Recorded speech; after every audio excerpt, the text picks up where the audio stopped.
let's get into it.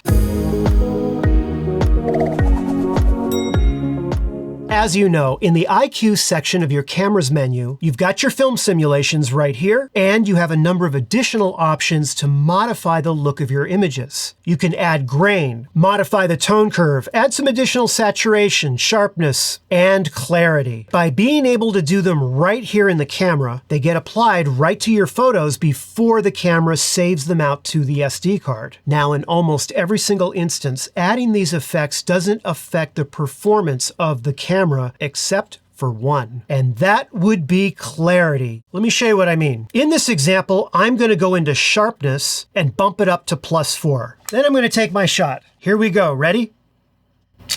Okay. Pretty fast, right? Now I'm going to go ahead and I'm going to put the sharpness back to 0, and I'm going to go into clarity, and I'll just bump it up by 1. Now watch this. Did you see how long that took? Let me show you the difference between the two of them. I often get a lot of questions from Fujifilm users, new ones in particular, where they tell me they put their camera in boost mode, but they also tell me it just takes forever once they take the shot for it to save to the SD card. And almost every case, it is because they put clarity beyond 0. And it doesn't matter whether you put it into the +1, 2, 3, 4 or -1, 2, 3, 4. The minute you add a value to it, that's it. It's going to take that extra time to save out to the SD card. And it doesn't matter whether you shoot JPEG only, JPEG and RAW, or just RAW. It will still take a lot of extra time. If you put your camera to continuous low or continuous high, and you go back down to where clarity is, have a look at this. Clarity has been disabled by the camera because it simply cannot tie up the camera and delay things if you're shooting in continuous low or continuous high burst mode. So that's it. If you find your camera's taking a lot of time to save out to the SD card, check your clarity setting,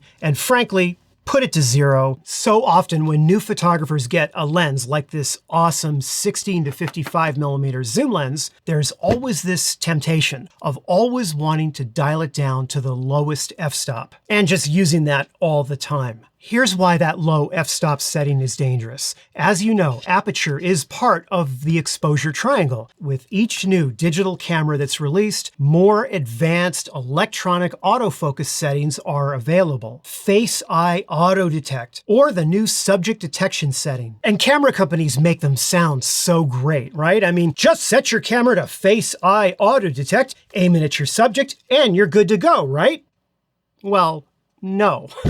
And in fact, this can cause beginner photographers to lose a lot of good shots because they forgot to factor in, because they were dazzled by the technology, they forgot to factor in the classic good old exposure triangle setting of aperture and how that affects depth of field. So here is a series of shots, and I was using the Fujifilm GFX 55mm f1.7 lens. And I kept the lens setting all the way down to f1.7, meaning wide open as possible and least amount of depth of field. And to be clear, I put the camera in face-eye auto detect and autofocus, and you know, I thought all was good. Have a look at this. Only one eye was in focus. And that's because I had so little depth of field at f1.7 with that lens. That was the best the camera could do, even though I had it set in face-eye auto detect, autofocus, using the latest technology. Doesn't make a difference. If the lens is way wide open at f1.7, you're gonna have so little depth of field that it doesn't matter what the autofocus capabilities of the camera are. And same thing happened right here. See that? One eye in focus, one eye is not. And it's not just limited to one eye. If you're not careful, having a lens that's that wide open can result in both eyes or the face being completely out of focus. Make sure that you first take a look at your f-stop setting first. And don't be afraid to move it to f4 for the heck of it, or even f5.6. And yeah, you know, your camera will need more light, and it will require adding perhaps a stop or two extra ISO to compensate for that, but with modern software noise reduction that works so well on RAW files, that can be fixed better in post-production